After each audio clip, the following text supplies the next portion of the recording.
It feels like anytime I see Hasan debate Ethan, it feels like I'm watching Hasan like bend as much as possible to not be disagreeable.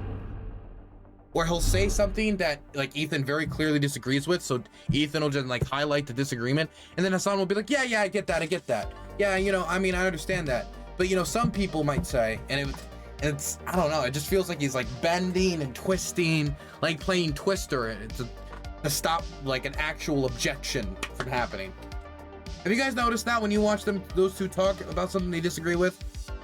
I've noticed that.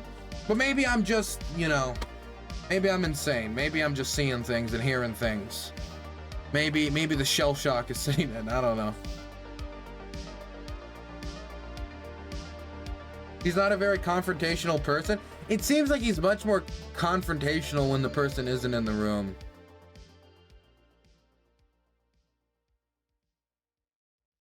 Honestly, in my opinion, Ethan holds back because he can tell he won't be able to say certain opinions with Hasan. This year's been changing with that, though. It's been interesting to see. Does anybody have a link to this conversation between Ethan and Hasan on Taiwan and Ukraine? Because I would say, like, when it comes to like Hasan's foreign policy takes, those are the two issues he is weakest on and continues to just show, like, I either think burgeoning ignorance on or just cannot well articulate his worldview. I would like to hear him articulate his worldview more in Taiwan, because if his position is quite literally, you know, Beijing could do whatever they want with the island. It is theirs at the end of the day. I don't want to stand up to them. If that's his opinion at the end of the day, it's just like, well, you know, you don't want to piss off the Chinese. Would be pretty bad. Is this it? Okay. How long do they talk about? He wants to preempt a war against China? He wants to like fight against China, but he also kind of wants to like leave Taiwan to China. It's like, oh, they're talking about Vivek Ramaswamy's position on Taiwan, which is absolutely silly. Vivek Ramaswamy's position on Taiwan makes less sense. Like, I can understand Hasan's position from Taiwan, like, that's just basically like, oh, China, man. Woo! I mean, like, they're, oh boy. I mean, like, they care about it more than we care about it, so, I mean, like, ooh, like, I can at least understand that, right? I disagree with it, but Vivek's position, he just wants to have it both ways. He wants to have it both ways. He's like, well, let's defend, we'll defend Taiwan tooth and nail. We need to make the entirety of American foreign policy concentrated on the Indo-Pacific. Screw Europe, screw Ukraine, screw our European allies. We're just gonna move all of our resources over to Asia. And we're gonna laser focus on China and defending Taiwan. And then when we've picked up enough chip manufacturing, then who cares? And then we're done. We're gonna wipe our hands with it, and then we'll move back our position of defending Taiwan. And so all the message that sends to Beijing is, you know, it's a waiting game. Just wait out the Americans. Once they have enough chip manufacturing, then we can take over the island. That's the message that's sent. I hear him like say, well, I've heard him like propose what he would do once he'd taken back America's position, because his position is, we have a one China policy, right? We have a one China policy. We recognize this one China. We remove that policy for like 10 to 15 to maybe 20 years. Then we reintroduce that policy once we have enough chip manufacturing. We don't have to rely on Taiwan anymore, and then abandon Taiwan to the wolves. Not a good way to build a relationship with Taiwan long term. If they know we're going to abandon them up creek, why should they even work with us now? I don't think that it shows us to be a reliable ally if we're legitimately saying immediately, once you're not financially beneficial in this one aspect, we don't care. Like, we'll hand you off to the wolves. Why also even risk moving off of the one China policy if you're going to move back on it later down the road anyway? You're endangering the status quo, which is not great, but it's less dangerous than, you know, a direct confrontation with China. You're engaging in direct confrontation for something that you're going to give up 20 years down the line anyway. It doesn't make any sense to me. Why give it up and then reverse later? Why not just keep the status quo? It just feels like, again, his kind of tech savvy, like just throw anything at the wall that's necessary to gain the kind of like a populist roar, like, oh, he's doing something that the establishment wouldn't try. That's what it feels like.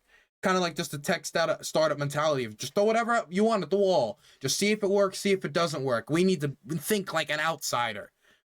But I think it's less thinking like an outsider and just thinking like somebody with no experience in the field.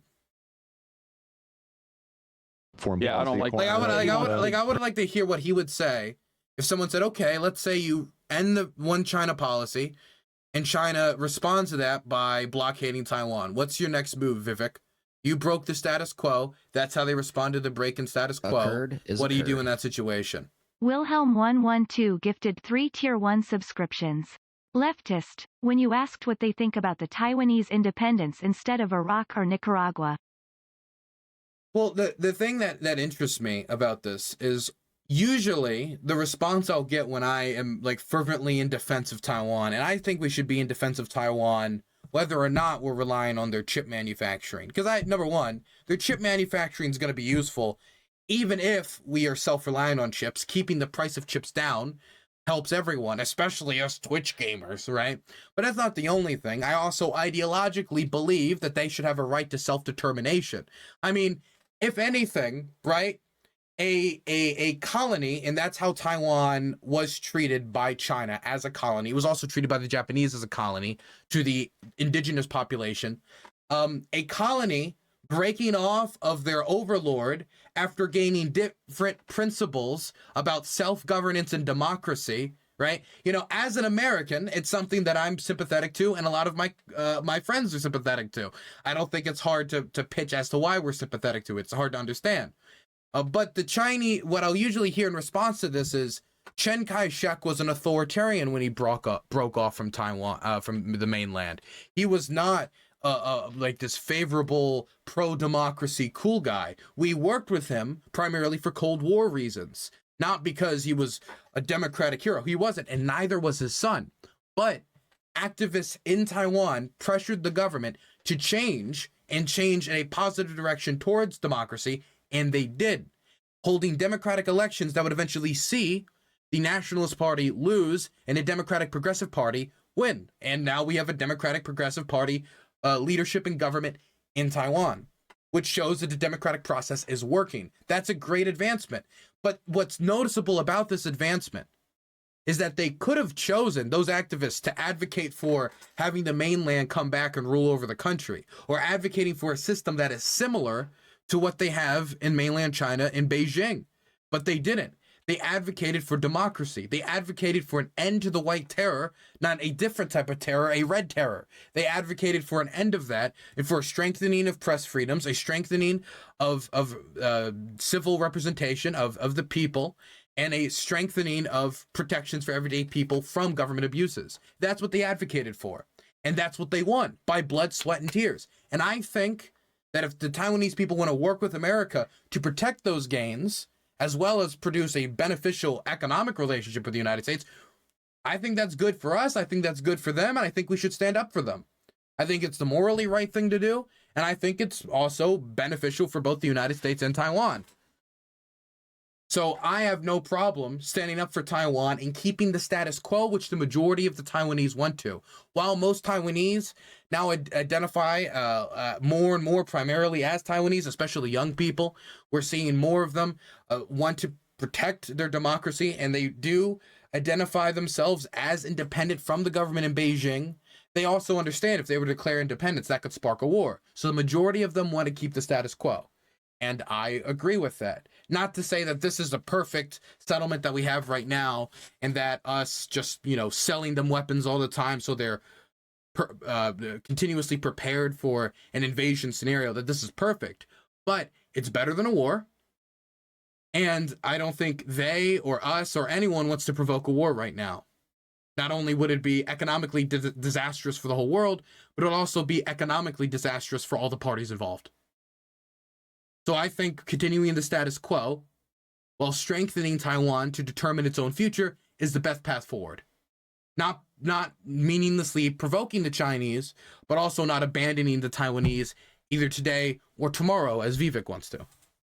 Anyway, let's listen to what these guys have to say about this. I've been ranting about this too long. We're supposed to react to Ethan and Hasan talk about it, huh? Preempt a war against China?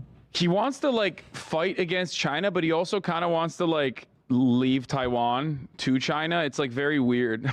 He has like a very weird foreign policy perspective on it. Right. The obviously like xenophobic anti-Chinese perspective is like shared commonly by the entire intelligence community, our State Department. Obviously, it's like American policy, but the whole like leave Taiwan or first leave Taiwan alone and then give them all guns. Like make Taiwan like America, where every time This is he's not exaggerating. Even though, you know, I might disagree with Hasan's position on Taiwan. Vivek's position on Taiwan is this. His position is when we eventually abandon Taiwan down the road, once we no longer need their chip manufacturing, we'll just help them do Second Amendment Taiwan version. We'll open a branch of the NRA in Taipei, and we'll put a gun in the hand of every Taiwanese citizen, which will create what he calls a porcupine strategy to dissuade a Chinese invasion. And maybe, you know, definitely after the war in Ukraine and seeing what local territorial defense militias can do during an invasion scenario, it can help somewhat.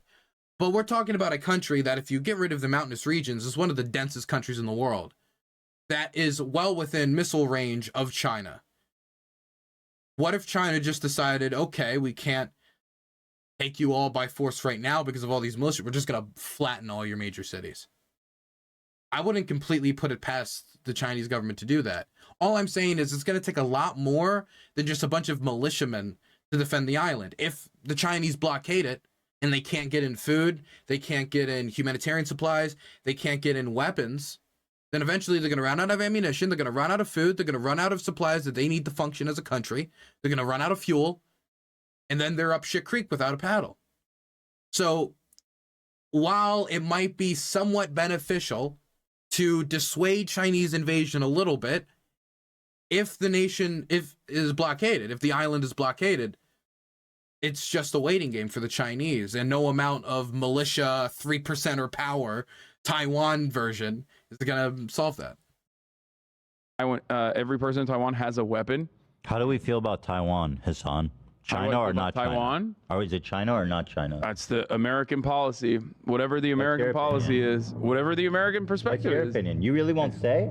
No, I'm Yeah, no, that seems a little cheeky right there. saying it's like one country, two systems, you know? No, it's not. It's two different countries. Really? Taiwan and China. Is that according to American foreign policy? No, what's This is cheeky, and I've noticed he's said this about Taiwan before, where it seems like he's like, well, I'm not going to be the one to say that Taiwan's not a real country. I'm just going to defer to America. Well, we all know that Hasan disagrees with American foreign policy on a host of other issues, right? I don't know why we need to particularly defer to America on this issue, not to mention whether or not we say it's one country. We can also acknowledge that functionally it isn't one country, right? Like Taiwan has its own currency, it has its own flag, it has its own cultural identity that's particularly manifesting among young people. Its people identify differently, its own system of government, its own police force. It has its own everything. If you're in Taipei and you call the Beijing police, they're not coming to help you. You call the Taipei police that are under the Taiwanese government, that are reviewed by Taiwanese governmental boards. That, you know, what laws are they going to enforce? They're going to enforce Taiwanese laws. Who are they going to arrest? They're going to arrest people in Taiwan. They don't have authority over Beijing. Beijing doesn't have authority over what's happening in Taipei. Functionally, these are two countries. Now, whether we openly acknowledge that or not and declare it a country, that's another issue. But functionally, we treat it as two countries. We have what is essentially an embassy, even though it is labeled as a private institute. I forget the exact wording of it. It's like the American Taiwanese like friendship. It's something, but it's a private institute that functions as an embassy. We can call it something else, but it is an embassy because it's a country, and we have a relationship as if we were two separate countries. The weapons deals we negotiate, we would negotiate with other countries. The trade deals we would negotiate with other countries. We send representatives to them because we want the trade from that country. So we can defer to what it is officially on paper, or we can talk about what it is an actuality. Your opinion. What's your opinion? Taiwan independent? My opinion on Taiwan is that Taiwan is the Chinese concept of Taiwan should remain in the hands of the people in Taiwan who So therefore believe, it's independent. who for the record, for the most part, just believe to not disrupt the ongoing relations with. Why are you being China. so carefully footed around Because I know that there's going to be a subreddit. issue. There's going to be a subreddit post with like a million fucking comments being like, Hasan wants everyone in Taiwan to be killed because he loves China. He's a Xi Jinping. That's what I heard. That's what I just. It's already over. You asked me that question, like in jest, and it's gonna already. No, I go was. there. Okay, no, let's just treat like Hasan's position as is, right?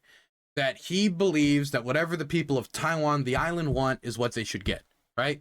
And that he also aligns that what they want is continue the status quo.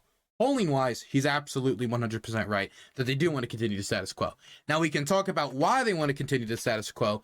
Some people would say they want to continue the status quo to one day to eventually reunite with the mainland government. Other people would suggest that many people want to continue the status quo because they're terrified of a war.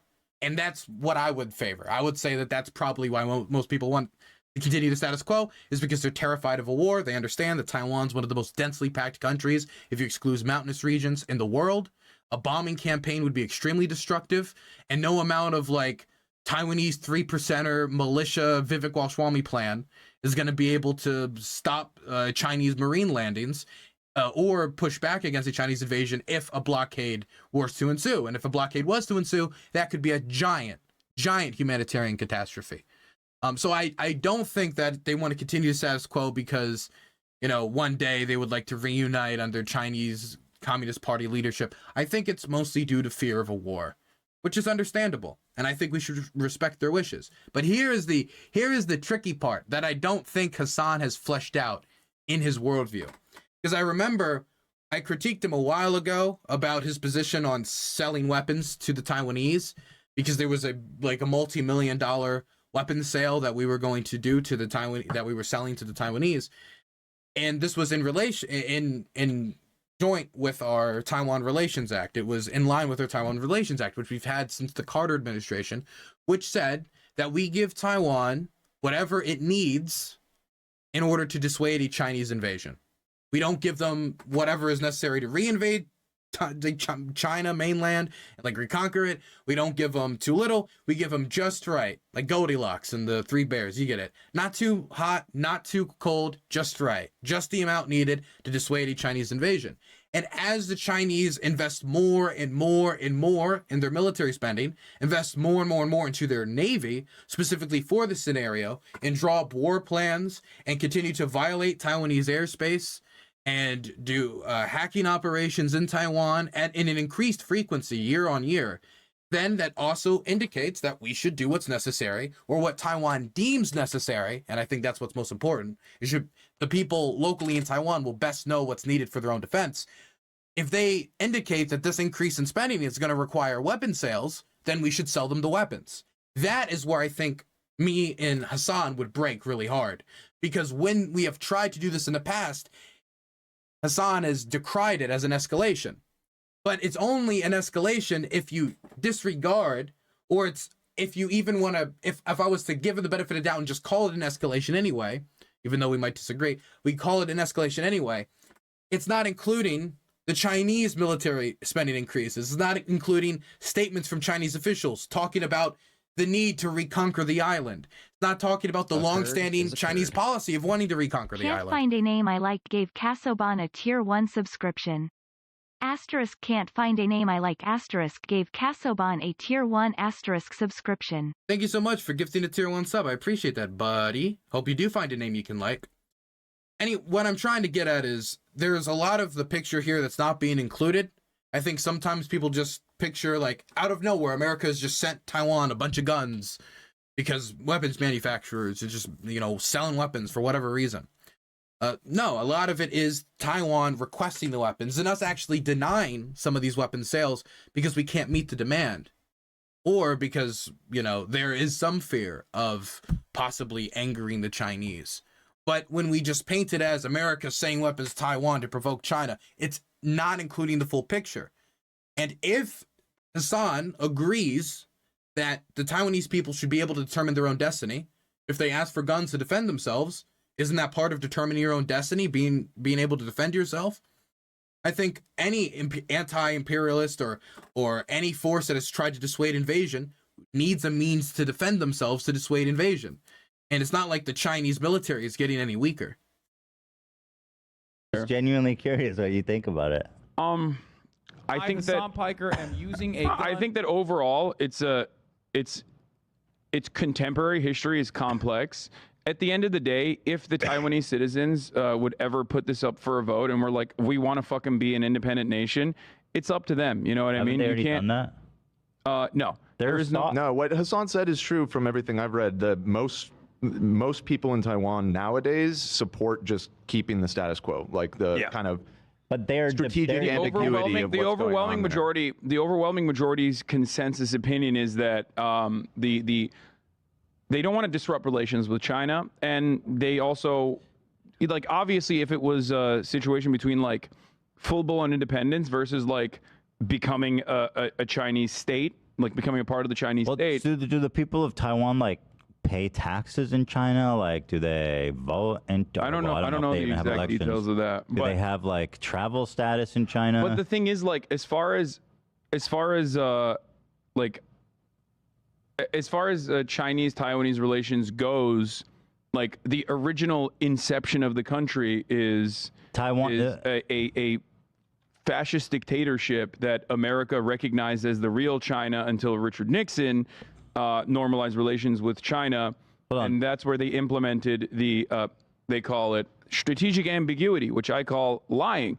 Hold on, this says that the What? What the? I call strategic ambiguity lying? Just what? current administration of Taiwan maintains that Taiwan is already an independent country. Yeah, this is coming. Man, I can't believe I know this exact quote he's pulling from. This is from Tsai Ing-wen. Tsai Ing-wen had an interview. I don't know if it was with BBC or it was some Western publication. And they were asking about Taiwanese independence and whether Taiwan should declare independence. Now, this is a complicated question because Tsai Ing-wen in the Democratic Progressive Party is very much more in favor of an independent Taiwan. It being an independent country. It sees the political system in the mainland, and it does not believe that this can be reconciled with, or not that there couldn't be a good relationship between Taiwan and China, but that they don't want to be ruled by that political establishment. They don't want to be ruled by that authoritarian style government, which I can't blame them. And so they want, and many of them want, an independent country, but they know if they were to declare independence, that would be a moment that could start a war with mainland China. And so most people in Taiwanese politics want to continue some vague version of what is the status quo out of fear of provoking a war. That is different than if all of the Taiwanese people could just sit down and decide what the future of the country is without Chinese interference. That's different than that scenario. Because if you run that scenario with the Taiwanese people, I think there's a decent chance that they would all vote independent country if there was no threat of invasion and bombing, especially when you're looking at what's going on in Ukraine right now. Nobody's looking at that and saying, yes, I would like that here. So I think that is part of the reason why we see the polling like that. But the quote he's pulling from is Tsai Ing-wen responding to a question about that, and she's trying to balance an answer, and her answer is, we don't need to declare independence because Taiwan is already an independent country, and then points to many of the things I've already pointed to, have their own currency, have their own this, have their own that. And they do functionally act as an independent country. And I don't think there's any like arbitrary international institution that gets to truly declare when and where you become an independent country. Because if that's the case, then mainland China, the government there, the Communist Party of China, the Communist government of China, would not be a real country until what, 1979, when the majority of UN member states recognized it? So in 1978, was it a fake country? And in 1979, it was a real country? What determines what is and isn't a real country? And so her argument is, do we need to come out with some arbitrary declaration that we are a new country that could possibly cause a war? No, we're already a real country. Look at us. That was Tsai Ing-wen's argument, who is still the current president of Taiwan. There's yes. This does not have to push for any sort of formal independence. There are well, that's because they don't want to do like a full blown. Exactly. They don't want to do. They don't want to disrupt the status quo. That's why they're saying that. Sure, they don't want to be invaded by China. They want autonomy while simultaneously being under the Chinese banner, according Like to they want international. independence, but they just don't want to be like attacked by China militarily. Well, that's part of it for sure. So you I do think that the threat of getting blown up is bigger than the bond of friendship between mainland China and Taiwan that is motivating them not to declare formal independence. I think Ethan is a lot closer to hitting the nail on the head here. That's not to say that there's no one in Taiwan that is for unification. There are people who are explicitly for unification, but those people are a minority, and they certainly don't have a political consensus from the people to try to bring that about. You understand how Taiwan was developed as Yes. a nation state, right? Like, so Mao purged and defeated the counter-revolutionary forces. Taiwan has been a The counter-revolutionary forces. Okay, the nationalist Chinese. larger part of like China historically, and the original Mao defeated the Western pig dogs. I'm sorry. I'm just joshing. Taiwanese claim was that the entire mainland China belonged to what is now known as Taiwan. And that was the American foreign policy position as well, because, you know, China was communist and Taiwan was a fascist military dictatorship. So they were like, oh yeah, we're just gonna completely ignore China until Nixon normalized relations with China. And then Taiwan became a democratic country, of course. Well, there was like a 20-year gap between like, I'm pretty sure there was a good 20-year gap between that, but yeah, I think it was 96 that they had their first democratic election. With still a lot of reactionary opinions overall, but like that's gone away in recent years. I think the younger generations have a different perspective on the matter. But Very, very pro-independence perspective. overall, Most young Taiwanese are not like, Xi Jinping, conquer the island. Most are not chanting that.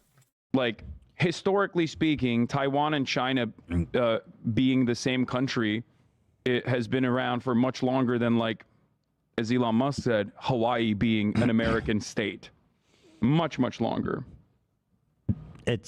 Taiwan is already independent. That's what I'm saying. People don't want a formal declaration just because they don't want a fucking war. I think that's like 80% of it. But they're not wanting. I mean, they voted for Tsai Ing-wen, who is a pro-independence politician, right? She is the current leader of the country. There has to be some political consensus for having a separate government than the mainland Chinese for her to even come close to winning, but she won. Whether or not she's going to lose or step down in the future, well, that doesn't matter. The fact that she won, period, shows that there's a strong enough consensus to suggest that there is at least a very strong amount of the population that want to be basically separate from mainland China. Not, no relationship whatsoever, but are not willing to submit to Beijing's rule. Casey J gifted a tier 1 sub to Mega Voyager. Thank you so much. Mega Voyager? Oh, Mega Voyager. Okay. To be Hong Kong and be consumed by the Chinese party. They don't want to be Hong Kong? What happened in Hong Kong? What? Am I saying the right place? No, you They are were independent, and then they got fucking eaten. They were up. not independent. Oh, they had some rights. They were less independent than Taiwan, and then they got eaten Hong Kong up. was bought by Are you saying the people of Hong Kong did not want to be? There were certainly people that independent? did not want to be a part of China. Absolutely, that is 100% correct. Most of them. A lot of the people there took a lot of people pride in not enjoyed. being. That's the problem is a lot of people, I think, misrepresent what the Hong Kong protesters wanted. The Hong Kong protesters did not want to be independent. There were some within the movement due to the crimes of the Chinese Communist Party and due to the crimes of the police and other actions that did want to be independent. We have no polling or anything that indicates the majority of protesters or the majority of people in Hong Kong want to be an independent Hong Kong state. We don't have any evidence of that. we do have good reason to believe, both from the results of the elections and both from the actions on the street, that the majority of people in Hong Kong were not super pleased with the different pieces of security legislation that the Chinese government was forcing on the city without the consent of locals. For example, I don't think the majority of them were super thrilled to hear that if you boo the Chinese national anthem at a sport event, you can get 5 years. I don't think most people are like, yes, that's our main issue here in Hong Kong as our prices are going through the roof for housing. Yes, please arrest those dastardly football booers. I don't think that was right by the government to make those calls for the local administration after making promises to respect one country, two systems. And it's what the majority of the locals wanted from all indications. But I haven't seen anything that indicates the majority of them didn't want to be part of China. But the majority of them did want to preserve the one countries, two systems model, which has been essentially smashed. A lot of people enjoyed having Western civil liberties while simultaneously like being in a unique position.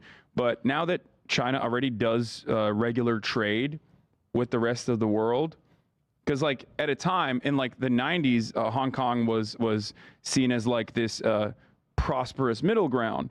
But since the 2000s, like because of an insane amount of development and insane trade relations with the rest of the planet, there are tier 1 cities that are even larger and have more economic activity than Hong Kong in and of itself. And there was always a timeline where Hong Kong was going to be given back to China. They just accelerated it by like 2 decades, if I'm not mistaken, because that was a lease on Hong Kong.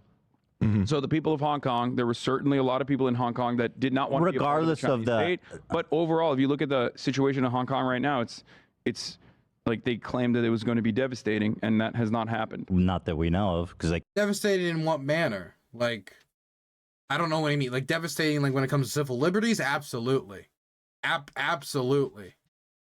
Devastating when it comes to the economy. I mean, I don't know. I'd have to check that. they have no freedom of speech anymore.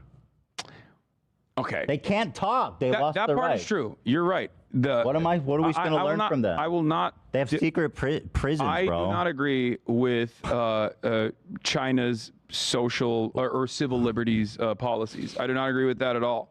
That's why I don't live in China. I live in America. However, having said that, you can just go to Hong Kong and you can just go to every part of China pretty much. I mean, if you keep your mouth shut, but that's the key part. You need to keep your mouth shut and see for yourself. This is no longer like the North Korea style hermit kingdom where like no information comes out. Like we have regardless, we have a shit ton of Chinese people that live in America. And regardless, bro, it's not that China. They had rights. They don't have rights now. They lost a lot of rights. But whatever. I mean, you're. This is interesting that you're very soft. You're very soft-footed around the issue of China. You love China. I think China. If you love China so much, why don't you marry it? That's a great question. Once again, I don't. He can't be in the hot seat. Live there. I choose to live here. Hasan in China, kissing in a tree. KISSING. Because of the issues that you just brought up, which is civil liberties being taken away, no freedom of speech, walled garden internet. Like there are certainly parallels to the American state or the Western world that there are certainly comparisons that you could make, but overall, that kind of mechanism of control is one that I do not appreciate personally, which is why I choose to live here. But as far as like that mechanism of control, really covering it with pillows, isn't he? Cruelty, oppression, like what you're talking about with respect to Hong Kong, the promises that Western media overall made about like how China was going to crush Hong Kong under its like ruthless, oppressive thumb has not happened. I mean, what does he mean by that? Like, there was not like a Tiananmen Square style massacre. Some people were shot like point blank by the cops. But as far as we know, there hasn't been any massacre like that. But that doesn't mean that the crackdown on civil activists hasn't intensified, crackdown on the press hasn't intensified, crackdown on any influential businessman that doesn't go with the party line hasn't intensified. And it doesn't mean these businessmen are good, but it's just that they disagree with the Beijing line, therefore they're in hiding, right? That doesn't mean that all these things haven't intensified since everybody was paying attention to the protests a few years ago. They have intensified. I don't think that was the point. I think the point was just that there's whoever was, you know, vocal about. Do you think Hasan is ideologically pro-China? This is a comment from chat. Or is this just him going way too hard contrarian to the mainstream political thought? I think that Hasan's main, and I think we saw this definitely from the war in Ukraine as well, his main, I think, purpose when looking at foreign policy is to try to critique America, or critique American foreign policy in the world, to try to limit it and limit its bad actions. But since that is like the main focus of his foreign policy worldview, that means it's very easy for him to fall into a lot of America bad traps, where you can get into a situation where maybe America did like 1 or 10% of the bad, and there's obviously like a much bigger culprits that need to be dealt with, and we're going to focus in on America. For example, the war in Ukraine is an example of that. Him so quickly disregarding U.S. intelligence, warning about a Russian invasion of Ukraine, even though the evidence of them building on the border was evident. That doesn't mean he needed to completely buy that it was going to happen, but he disregarded it even as a possibility, mocking it. And I think that showed, I think that kind of worldview created that outcome. I think that's where his failing came from. So I don't think it's necessarily even a pro-China worldview. I just think it's not what he particularly likes to focus on. And part of it, and this is me reading into intent, and a lot of this is me reading into intent. And at the end of the day, Hasan's the best person to tell you what Hasan's worldview is. Even if, of course, he and I are both biased parties on that topic. I think when it comes to specifically China, he doesn't want to contribute to what could be considered as new Cold War rhetoric. And therefore, he's always going to try to provide as much context that he thinks can show the Chinese side more. Because you don't get that with the mainstream news. At least that's why I think it comes from, or a lot of the motivation comes from. And I think that's produced some failings when it comes to his view on Taiwan. Wanting to maintain certain rights. What? Okay, let me explain that again. Apparently it didn't, Demos 45, it didn't translate. I believe that Hasan is scared of a new Cold War, and so he's always going to try to frame the Chinese perspective on these issues as much as possible and make sure that they're clear and present them in a very favorable light, or the most favorable light he can, because he doesn't want to contribute to what he sees as the mainstream media drumbeat for a new Cold War. I think that's part of it. And I think the other part of it is that the majority of his foreign policy rhetoric and commentary has been focused on American foreign policy failures. And since that's what he's been focusing in on, anytime he enters an issue, that's probably immediately what he's going to zoom towards, or zooming towards that explanation. I think that leads to him doing some things that are kind of silly, like completely disregarding American intelligence warning of a Russian invasion of Ukraine, for example. That made it, to him, it was like a joke. Those would be maybe like two things, if I'm guessing about Hasan, that could have contributed to this worldview. Obviously, I can't read his intentions. I'm not a mind reader, and I'm swinging in the dark somewhat here. But if someone put a gun to my head and asked me what it was, that's what I would say. In Hong Kong, was probably thrown in a secret prison and never. I mean, like, just as an example of this, if we go to Hasan's YouTube channel and look at his last YouTube video, let's see what it is.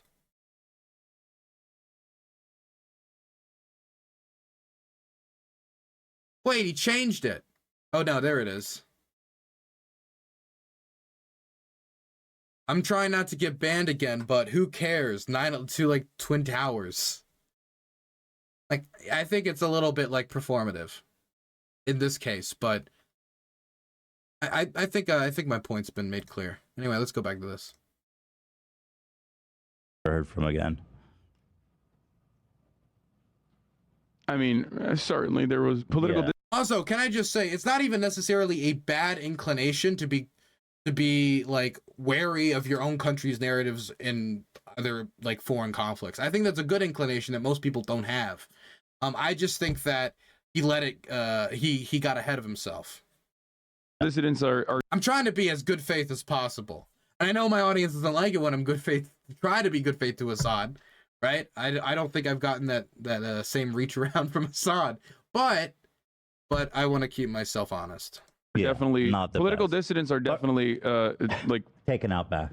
they're not killed or anything, but even then it's like completely They take a unacceptable. walk and and they go for a beer and they don't come back. You know what I'm saying? they're not good on that stuff. 100%. But well, anyway, I was just curious. I didn't mean to open a can of worms, but you say you think the people of Taiwan whatever they want, and it seems to me that the people of Taiwan want independence. So I'm right with you there, brother. Independence for Taiwan. I think one nation, two systems. One nation, two systems. Yeah. That, can I just say, one nation, two systems for Taiwan, in my opinion, is just stupid. It's just a stupid idea. And there's a reason why most Taiwanese don't say that anymore. It's because they saw what happened in Hong Kong after the police crackdowns and the accusations of sexual assault by Chinese police, and then the outlawing of just like basic criticisms of your government, the filtering of who can stand as a official with power in Hong Kong, who can't stand as an official with power, who is allowed to run, what you have to do and swear to do if you run for office in Hong Kong, who is allowed to run for office. All this stuff has made them kind of sour on the idea of one country, two systems, because they saw that two systems smashed by Beijing. And so how long would it be before the officials in Beijing decide, okay, we've let the Taiwanese play with this dumb liberal shit for too long. Can we go arrest all those activists now? How long until they do that? And that's something that leaves a lot of Taiwanese civil activists extremely wary. Which is the current. Like Israel and Palestine. Oh my God! You don't want to go down that rabbit hole. Come on. I'm just fucking with you. I'm just trying to get you. I just don't know how you, after seeing Hong Kong, that you just like, yeah, one country, two systems, can't be any problems with this. I don't know why that. I don't even see anything from the Taiwanese public that indicates that they want one country, two systems. That's actually what the Chinese Beijing consistently offers them. What he just said is the Beijing party line. And I'm not saying he's saying it because of the Beijing party line, but what he just advocated for is the Beijing party line. That part is like literally, I mean, that's a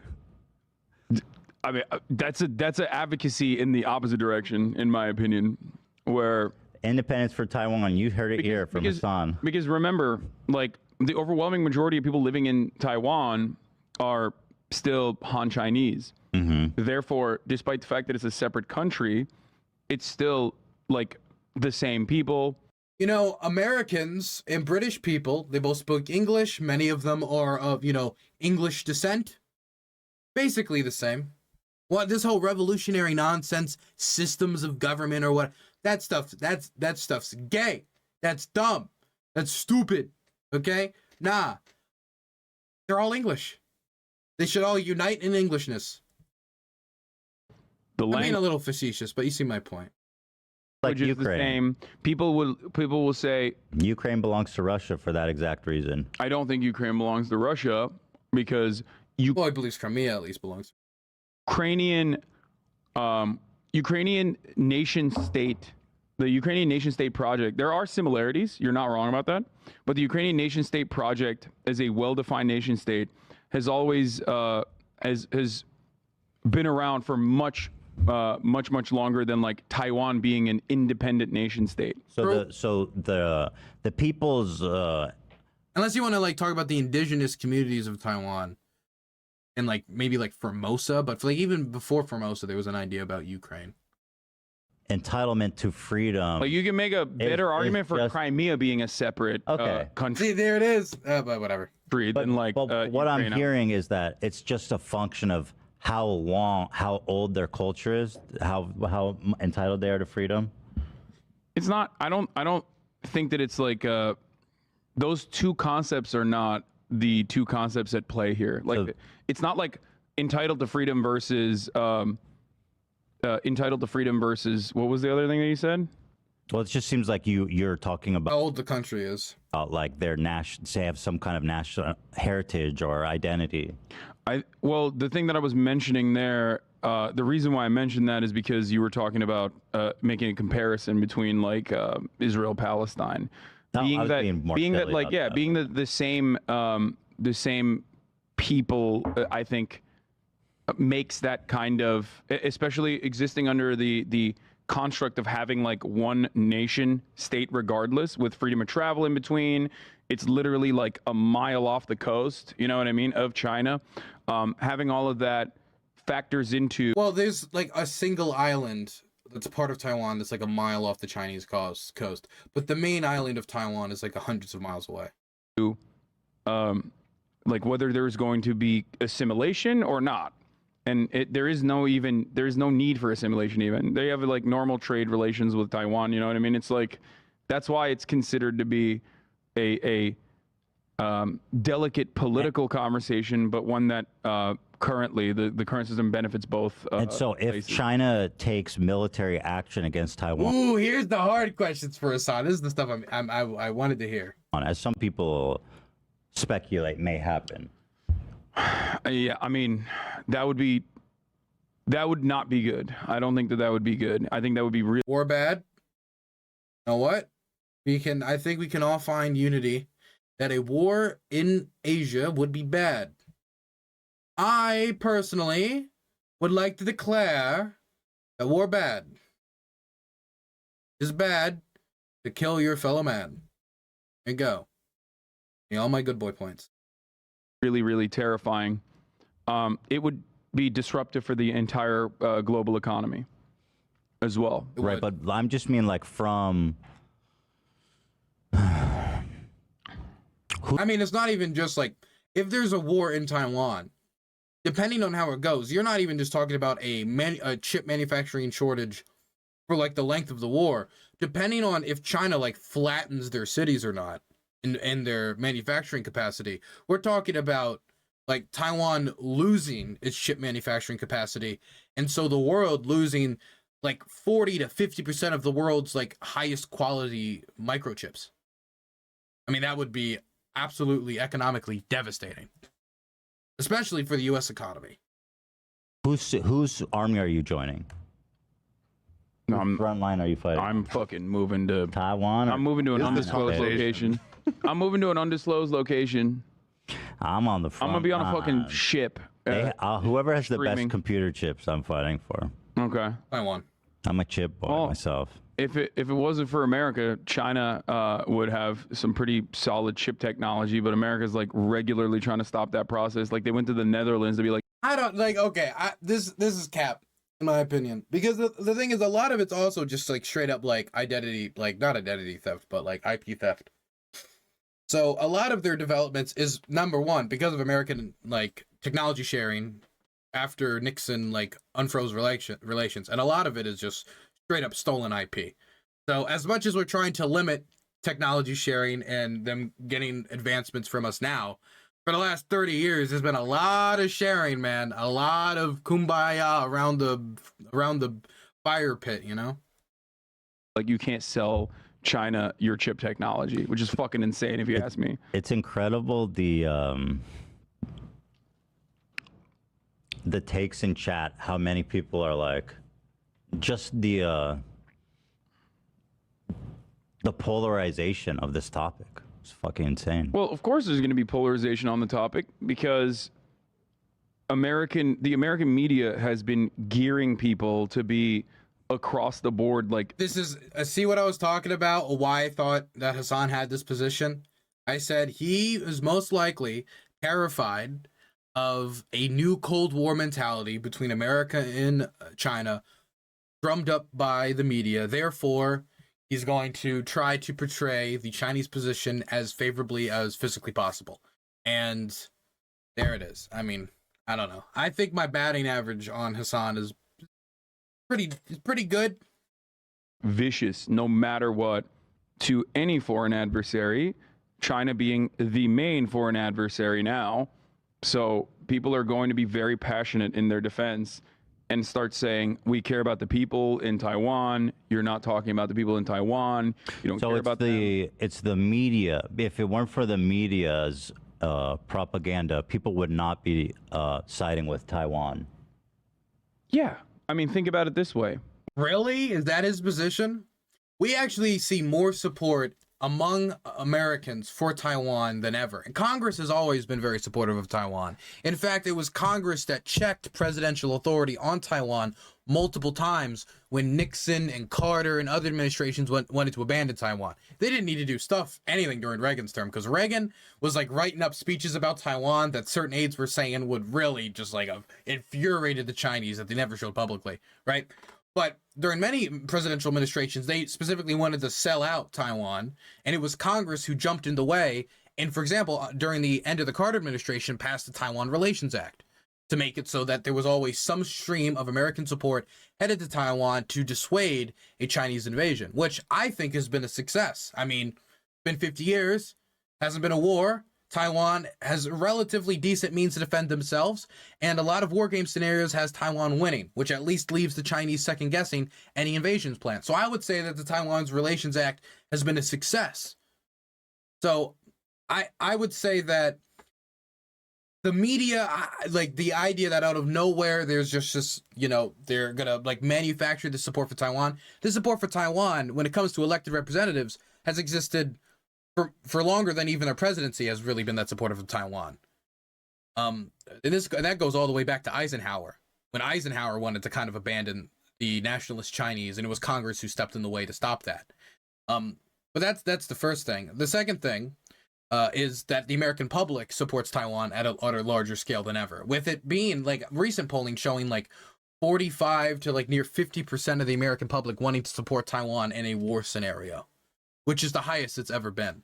Now, whether or not it's the media or it's people making up their own minds after looking at all the facts, who knows? But I would say that if you were to sit down an American and explain the situation in Taiwan and the threat of Chinese invasion, many of them would be very sympathetic to the Taiwanese position and not Beijing's position. I don't think that all of this is just the media tricking everybody to support the wicked Taiwanese or something. They're like rubbing their hands together like, aha, we fooled another American to support Chiang Kai-shek's dictatorship. He's ruling as a zombie from below the grave. Like, I think that it's also a very sympathetic position that they're in. Why the fuck does no one care about Yemen? You know what I mean? Why? Because Saudi Arabia. But this doesn't mean that the Taiwanese cause isn't a righteous cause. It just means that this is another cause that should also get attention. This is something that kind of gets under my skin when I am talking about Ukraine and I'll hear someone be like, why are we talking about Ukraine? Let's talk about Yemen. We can talk about both. Don't try to say, we need to stop talking about your thing so we can talk about my thing. We should try to platform as many important issues as we can. Is the one, our ally, Saudi Arabia, is the one doing the genocide in Yemen. And you never see people get this passionate about Yemen. I don't see people get this passionate about Syria. I think Taiwan has more relevance to the United States, like in terms of economical, and social. Yeah, that was developed. Well, that's it's also there's no one to send weapons to in Yemen. That's another thing. When we're talking about weapons sales, the problem in Yemen is not a shortage of American weaponry. In fact, I would say it's the contrary. It's an abundance of American weaponry. But we should not be supporting the slaughtering in Yemen. And it's not only Yemen. People don't know this, and there's not been a lot of attention to it recently. And America really doesn't want to bring attention to it as we're trying to find a deal between the Saudis and Israel on Palestine at the moment. But it's not just that. It's also the Saudis bombing Ethiopian migrants who are trying to cross the border and killing them. There's even been some accusations that Saudi border guards, Saudi soldiers forced Ethiopian migrants to rape each other. It's just really horrific stories. And it doesn't get enough attention. It doesn't. It's only natural that people would care more about something that affects them more. I don't think Yemen. And I'm not saying it's right or wrong. I just don't think Yemen affects But it's still people. There's still people that are being mercilessly slaughtered, whereas no one is being slaughtered in Taiwan in a similar capacity, and yet there are way more passionate because, not saying it's like right or you said, wrong. I mean, it is designed to have this kind of. And you think that if the only reason consent. people care about Ukraine is because of the media? Absolutely, 100%. Nobody would care. Yeah, of Did course. anybody care about Georgia? Yeah, that's a great Probably, question. I don't know. No one gave a shit about Georgia. That's crazy. Well, this is, I mean, I feel like this is a weird lane of questioning. I don't think anyone would care about anything if it wasn't for the media outside of what directly, like, is affecting their pocketbook. If you were to deny people of knowledge, then it is true that they would not be angry about the thing they don't have knowledge about. But I don't think that's really a revolutionary, like, crazy thing to say. Like, oh my God, if people didn't know about Ukraine, they wouldn't care about Ukraine. If people didn't know about Taiwan, they wouldn't care about Taiwan. If people didn't know about Yemen, they wouldn't care about Yemen. Well, of course, you don't know about something, then you don't know about something.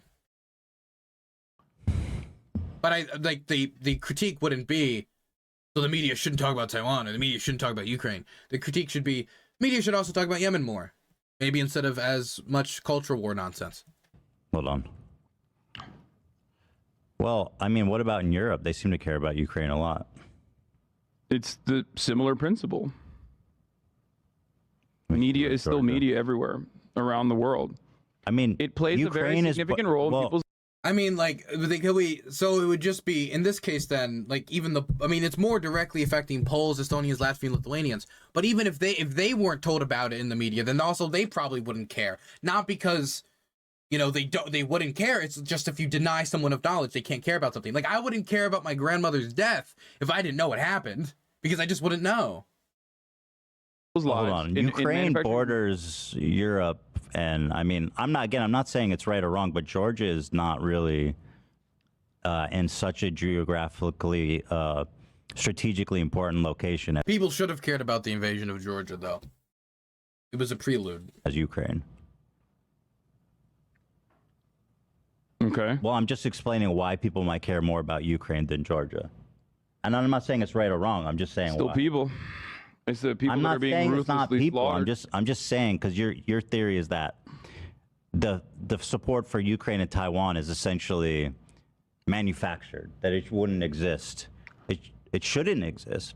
I'm not saying it shouldn't exist. I was curious about that. Simply stating that. Yeah. I'm simply stating that.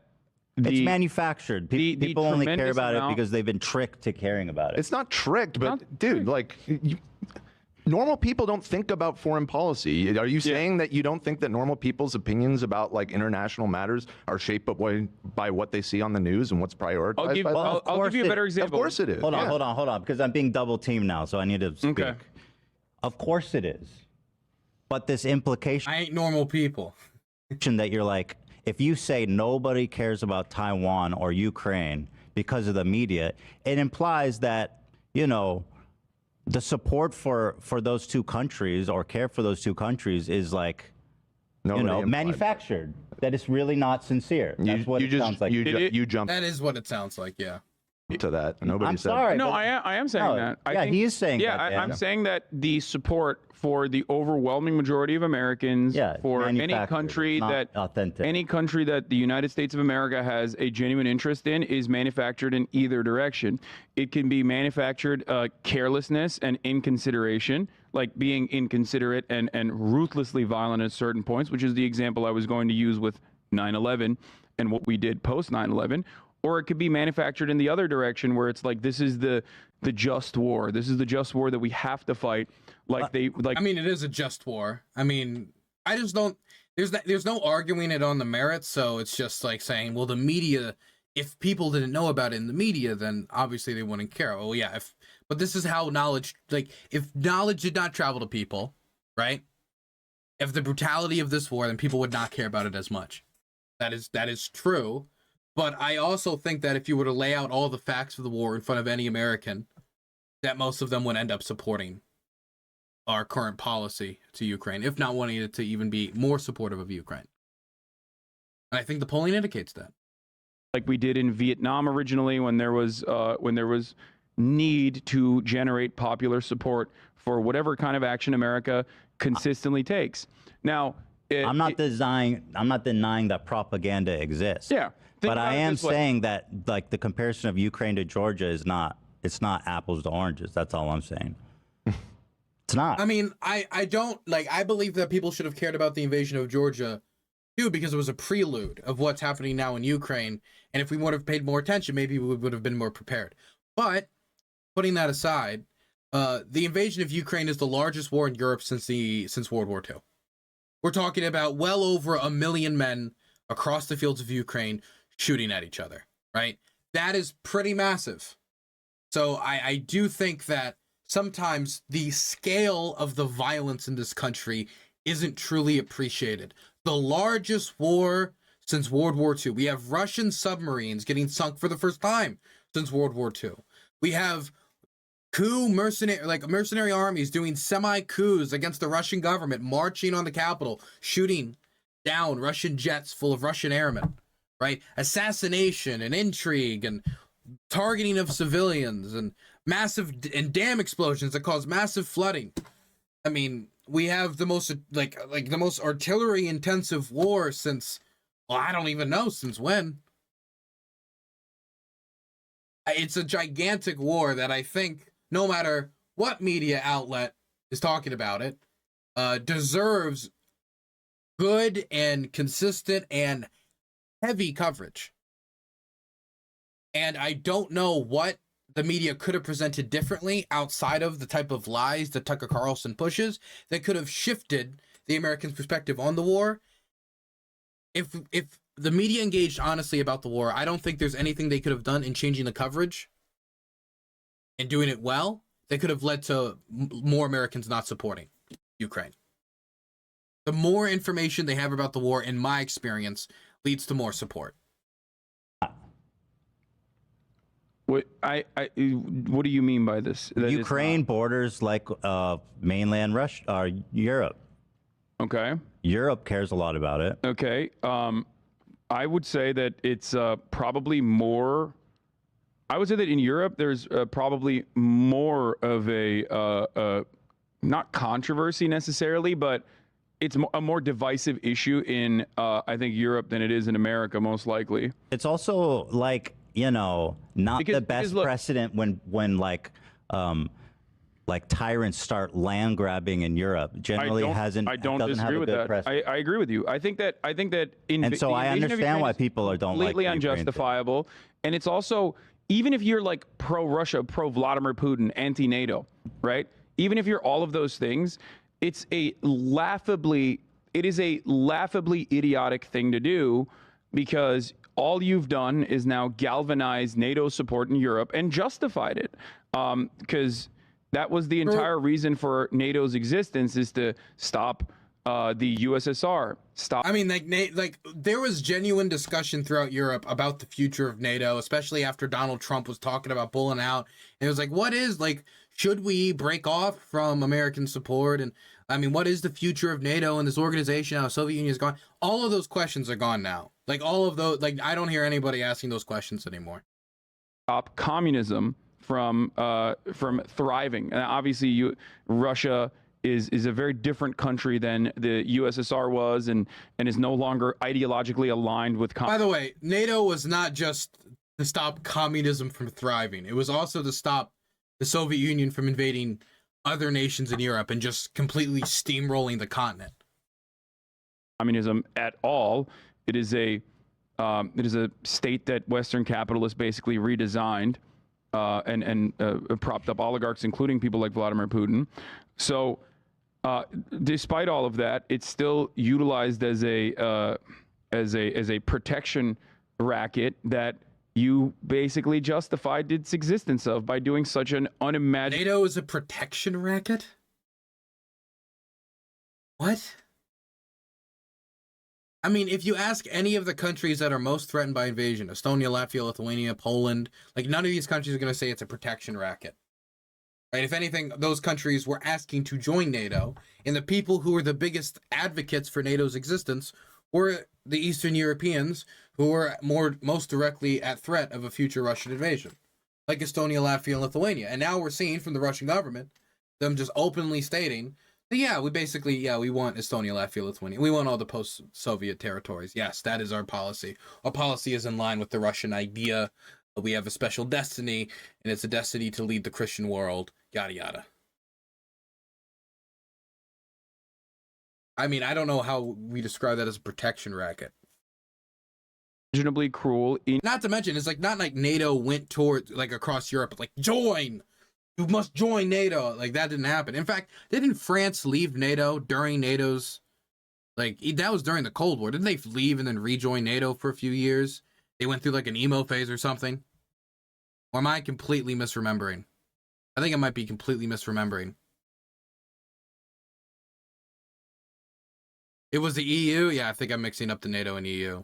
But still, the reason why we had more countries joining NATO after the collapse of the Soviet Union was because those countries wanted to join NATO. Inhumane, unjustifiable act, invading Ukraine. So it is a... They left the military aspect of it, not all of NATO? Okay.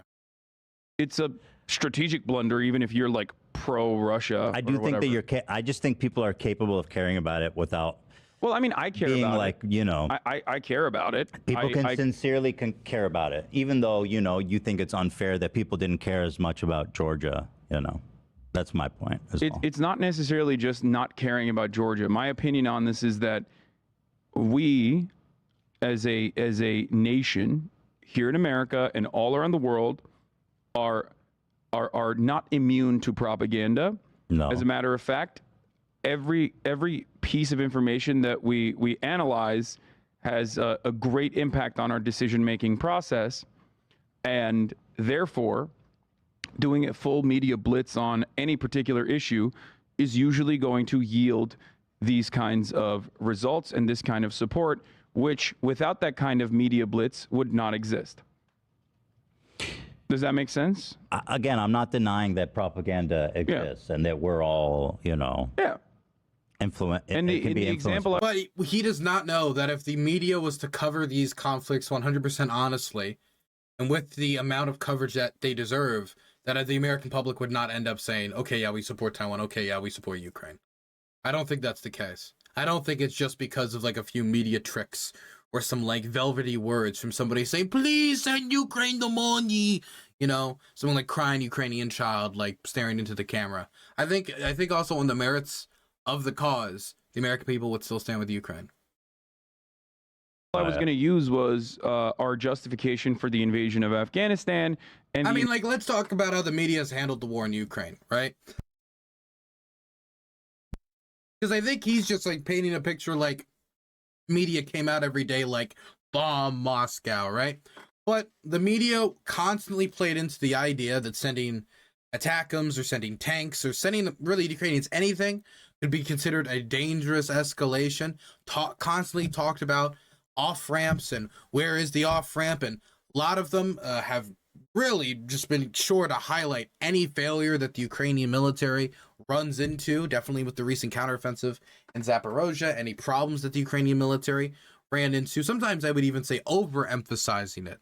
I think a lot of times in the 24-hour news cycle, they would just pick up on certain smaller stories and make them a little bigger than they necessarily needed to be, or gave it more emphasis than they necessarily needed to be. I think the media has not done a very good job when it comes to talking about the threat of nuclear war. I think sometimes it fed into just straight up fear-mongering, which I think was an attempt to get viewership. I think not even to talk about the last 8 years before the Russian invasion of Ukraine of failures on covering this war. Because that, my list gets much more extensive when it comes to my complaints. I would definitely also, I actually have a decent amount of critiques about how the media has covered this war. I don't know if I don't think I should stand here and just give every single critique, but it's not as one-sided as he tries to make it out to be. I mean, I think the best example would be, for example, Tucker Carlson's show. Tucker Carlson had the most popular cable news show in the United States. That was, if we're going to call it news, Tucker Carlson's show on Fox. And on that show, he said for every Russian soldier that dies, 7 Ukrainian soldiers die. A completely made up statistic that he got off of a photoshopped document that maybe appeared in his Twitter feed or appeared somewhere, but I remember where it was from. It was a photoshopped version of the Jack Textera leaks. Never issued a correction. In fact, the next week he brought on RFK to repeat the statistic with, again, no pushback from Fox, no pushback from him. Later, after he was kicked from Fox and was hosting one of the most popular online news shows in the United States, he claimed that it was the Ukrainians that blew up the Novokakhovka Dam. This is one of the biggest personalities in American news saying these sorts of things. And it's not just him. Vivek Ramaswamy, one of the most popular candidates in the Republican primary. I mean, relative, of course, to the other candidates, all polling at like 7%, being like a crazy number since they're all getting curb stomped by Trump. He was talking about how weapons are being sent from Ukraine over to the cartels, and this stuff is getting entertained by a lot of the more far-right news outlets. All I'm saying is it's not this 100% fanning coverage of the muscular, cool dude Vladimir Zelensky pushing back against the fascist Vladimir Putin. Invasion of Iraq. These were both unjustifiable wars, in my opinion. The war on terror was across the board, wholesale, ruthless, cruel, led to millions of people dying, led to tens of millions of people being destabilized, and we're still living in the rubble of that kind of cruel and unusual action. And it was championed by a majority of the American population, and until like the past like couple of years, where what does that have to do with Ukraine being invaded by Russia? Where do you think that kind of attitude came from? Okay, where do you think that justification came from? There was $1 billion industry. Same thing, man. Ukraine was it's invaded by Russia. No, it is exactly the same thing. It's literally a tyrant grabbing land in Europe. I agree with what you're saying. My point is, is that propaganda exists. Yeah, I know. No, my point is that Americans think that they are independent thinkers, and yet they are motivated into believing things. No matter what it is, it can be a just cause. I agree that it can be a just cause in the situation where you're supporting Ukraine and Ukrainian independence, which is an independent nation state. You know what I mean? It's been an independent nation state in the aftermath of the dissolution of the USSR. It's been an independent nation state. You can't just like turn around and be like, all right, it's mine now, right? I agree with that. And that it can be seen as a just war, an understandable war. It's not even a war that the Ukrainian people wanted, right?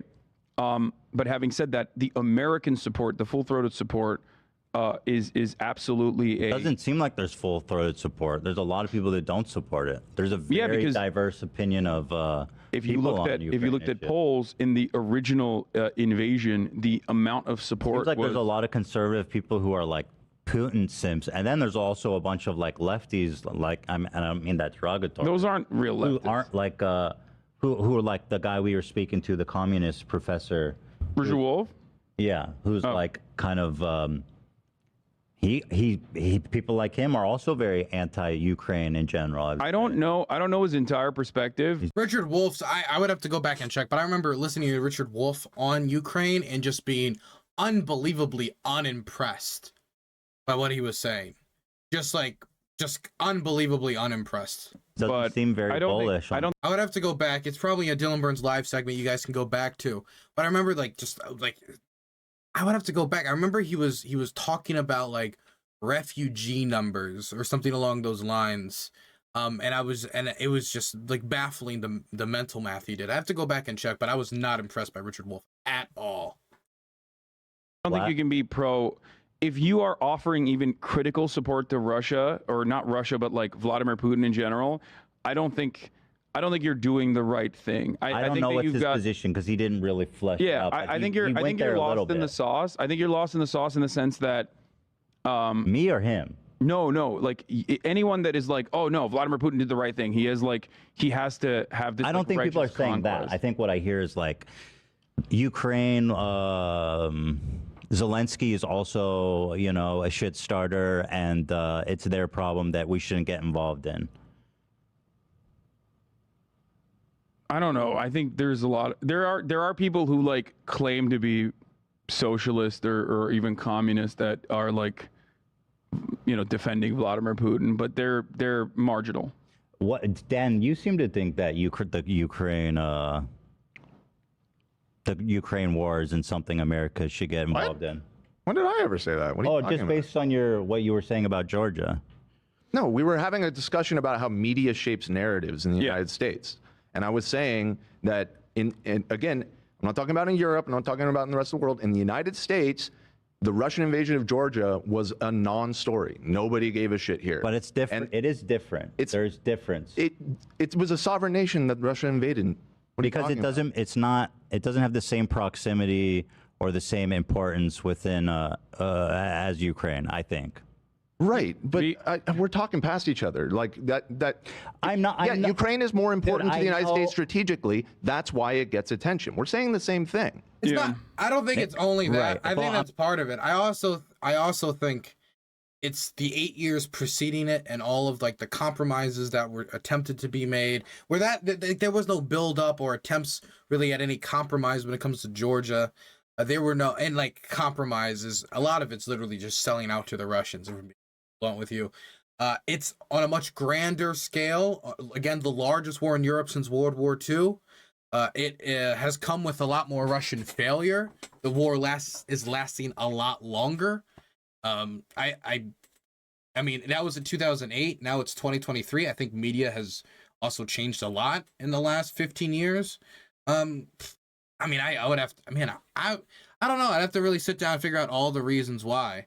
But I think there's other reasons outside of it. But part of it is also, yes, it is not as close in proximity to Europe. Okay. We're I know people are influenced by the media. Right, but it did deserve more attention. We're saying you.